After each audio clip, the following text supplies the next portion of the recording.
Nous avons déjà beaucoup entendu sur finalement la question « Y a-t-il des guerres justes ?» sur le titre qui était proposé à notre partage de ce matin. Moi, je voudrais un petit peu plus, et du coup ce sera peut-être complémentaire, me préoccuper du sous-titre « Quelle place pour la non-violence ?» même si les deux choses vont ensemble, et je voudrais en parler à partir du point de vue qui est le mien, c'est-à-dire à partir d'une expérience pastorale et du contexte de nos églises, en étudiant peut-être de quelle manière nos églises peuvent être en situation d'apporter quelque chose à la non-violence ou de faire en sorte que nous ayons des personnes capables de juger dans des situations de guerre. D'abord, je voudrais partir du fait que la non-violence chrétienne, qui a été évoquée déjà précédemment, cette non-violence chrétienne, pour moi, ça représente quelque chose d'eschatologique, c'est-à-dire quelque chose qui représente comme un miracle qu'on attend au fond de la fin des temps, une plénitude du paradis, mais qu'on espère déjà de vivre dans notre vie terrestre et dans ce monde. Autrement dit, cet appel de la non-violence, ça a quelque chose de parfait comme idée, comme désir, et donc l'appel de cette perfection, on sait très bien qu'on ne la verra pas sur cette terre, et en même temps c'est toute notre quête de porter cet appel au milieu de nos engagements. Un signe de ça, c'est, alors, à un moment dans mes années de lycée, j'avais été conduit par une amie à beaucoup lire des textes de Gandhi sur toute sa démarche de non-violence.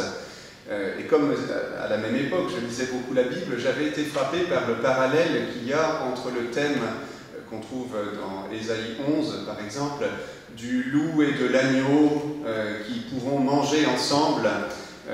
Voilà, ce thème est développé de la même manière dans des textes de la tradition indienne que Gandhi cite. Et je pense particulièrement à un tableau, quand je pense à cette non-violence du loup et de l'agneau qui pourront vivre ensemble.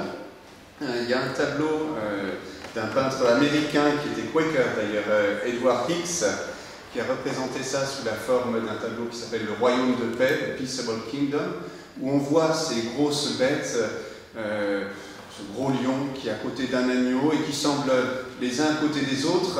La peinture est naïve et ça donne une image d'une sorte de rêve dont on sait très bien que ça force les éléments de notre vie actuelle.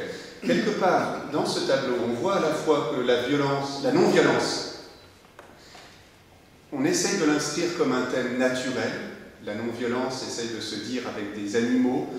La non-violence voudrait correspondre à quelque chose, à une aspiration de paix qui devrait être naturelle en nous, et en même temps, pour moi, clairement visualisé dans la forme de ce tableau, la non-violence, c'est quelque chose qui est contre nature. C'est contre nature de voir un lion à côté d'un agneau qui regardent tous les deux tranquillement le spectateur du musée, et puis depuis ce tableau, on se demande si ce tableau est bien de notre terre. Voilà, je crois que la non-violence, c'est profondément quelque chose, même si on le place dans la nature, c'est quelque chose qui est contre nature, dans le sens où c'est un appel qui force la réalité naturelle des bêtes qui se dévorent entre elles. Du coup, je dois avouer que cette non-violence chrétienne, il me semble que c'est un effort d'une grande ascèse de vouloir apporter. D'ailleurs, non-violence chrétienne, j'évoquais le fait qu'elle est largement connectée à d'autres appels de non-violence en dehors du contexte chrétien. Comme cette non-violence a quelque chose d'à la fois une aspiration naturelle et en même temps quelque chose qui est au-delà de la nature, voire contre nature, je pense que porter ça dans sa vie, c'est une sorte de geste d'héroïsme. Pour moi, c'est un geste qui est de l'ordre de l'ascèse, de même que le jeûne ou les renoncements alimentaires, comme certains végétarismes, sont dans une forme d'ascèse. De la même manière, pour moi, le renoncement à la violence de la société représente une forme ascétique. D'ailleurs, ça se voit très bien dans la figure de Gandhi.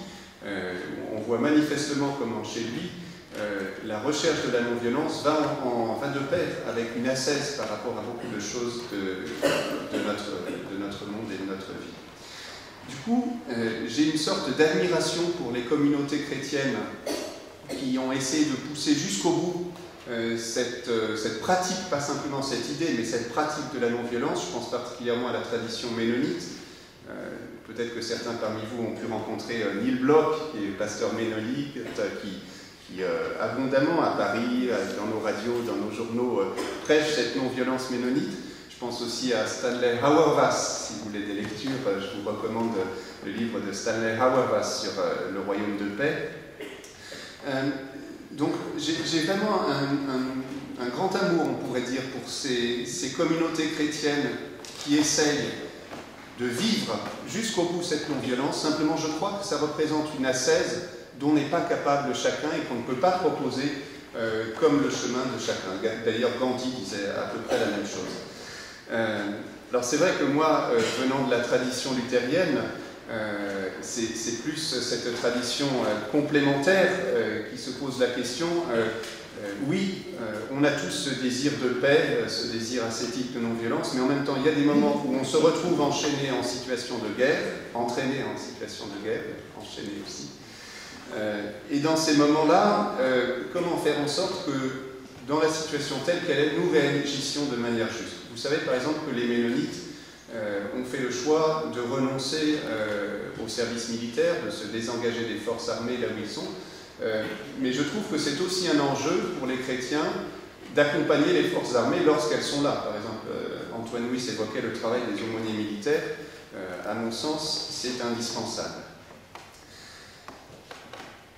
Là, du coup, on est en train de parler de communauté. On est en train de parler de l'effort que font les communautés chrétiennes, soit communautés ménonites qui essaient de porter la non-violence, soit communautés comme les nôtres dans l'Église luthérienne unie, comme vous dites. Dans nos communautés, on a plus fait le choix d'essayer d'accompagner ceux qui sont sur le terrain de l'engagement dans les forces armées ou autres. Pour moi, c'est tout à fait complémentaire, mais dans les deux cas, on se trouve avec des démarches faites en communauté, vécues en communauté d'église. Et là, pour moi, se pose une question dans la société où on est, qui est quelle est l'articulation entre ces démarches d'accompagnement de la guerre pour qu'elle soit le moins injuste possible, ou ces démarches pour assumer la pratique de la non-violence, pour l'assumer le plus loin possible. Ces démarches-là qui se vivent en communauté, quelle est leur place et leur façon d'interagir dans la société?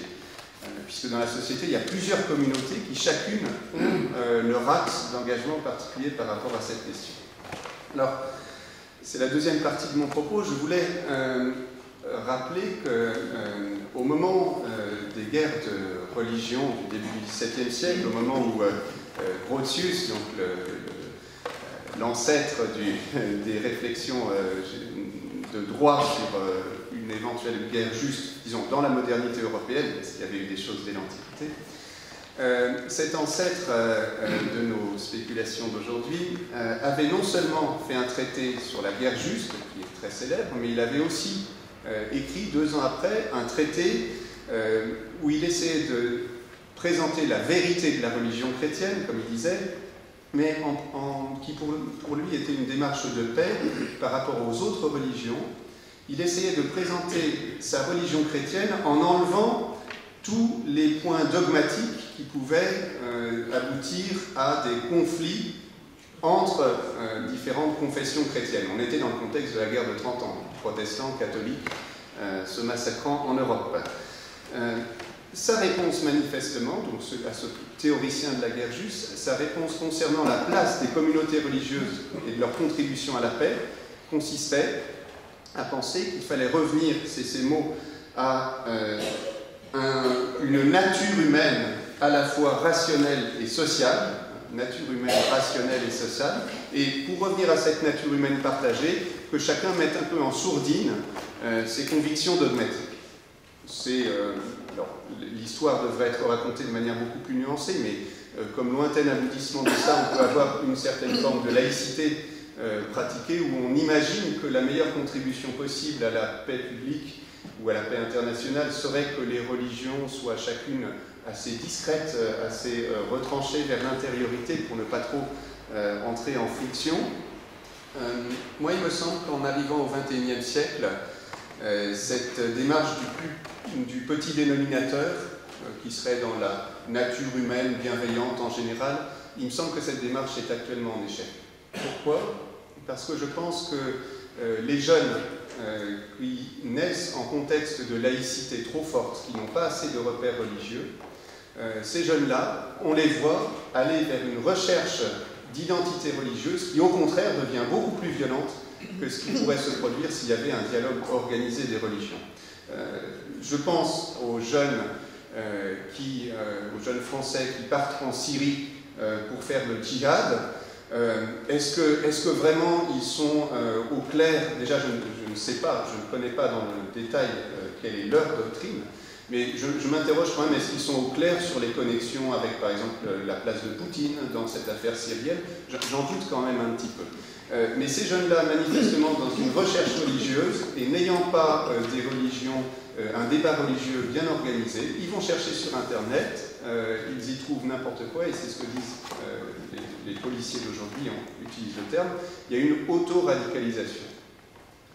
Ça, j'en parle de manière assez assurée, parce que j'ai vécu ça avec un paroissien de chez moi, un jeune paroissien que j'ai vu de cette manière-là s'auto-radicaliser, alors non pas vers l'islamisme, et il n'est pas parti en Syrie, mais auto-radicalisation chrétienne, où un jeune que j'avais accompagné au catéchisme, je l'avais confirmé, peu à peu je l'ai vu se radicaliser et venir à moi avec une vision du christianisme et de l'Église de plus en plus, où se mélangeait à la fois une sorte d'intégrisme chrétien, de certaines mouvances, je ne les appellerai même pas catholiques, parce que j'aime beaucoup l'Église catholique romaine, et je n'ai pas envie d'associer ça brutalement au catholicisme. C'est des gens qui se revendiquent d'un certain catholicisme, disons. Et en même temps, on voyait bien qu'il y avait des thèmes de politique d'extrême droite qui se mélangeaient à ça. J'ai vu ce jeune revenir vers moi avec ses revendications. Et de semaine en semaine, il m'écrivait des emails. Alors j'ai essayé de l'accompagner. Déjà, j'essayais de le recevoir, je répondais à ses emails, et de semaine en semaine, je voyais que sa lecture des choses et de ce que doivent faire les églises était de plus en plus intolérante, de plus en plus fermée. Donc j'ai vu ce que c'est qu'une auto-radicalisation d'un jeune par Internet, parce que dans ses emails, c'était manifeste qu'il faisait des copier-coller de toutes sortes de discours qu'il recevait sans capacité critique.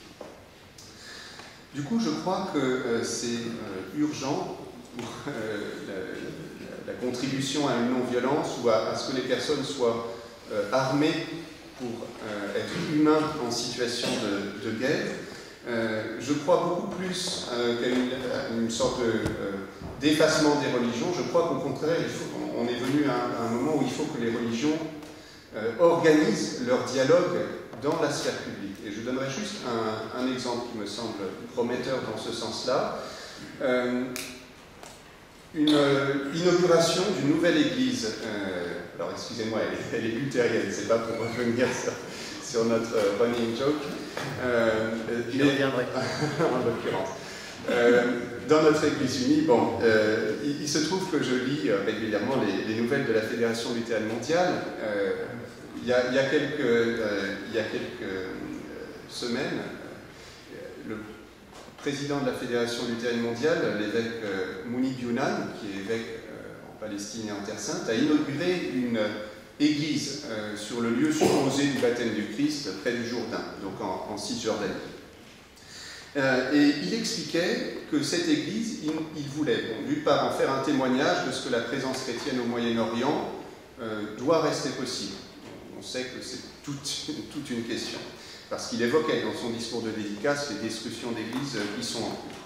Mais surtout, en inaugurant cette église, il a adressé un appel à ce que cette église soit un lieu ouvert et visité par des représentants d'autres religions et, à l'intérieur, de façon intra-chrétienne, de manière écuménique, par des représentants de différentes confessions chrétiennes. Je pense que c'est vraiment de ce genre de lieu qu'on a besoin, c'est-à-dire de lieux religieux où les religions s'invitent les unes les autres pour au moins avoir leur part de responsabilité et empêcher nos jeunes de s'auto-radicaliser par ignorance, par manque de référence. Et je crois que là, on a une vraie responsabilité pour la paix.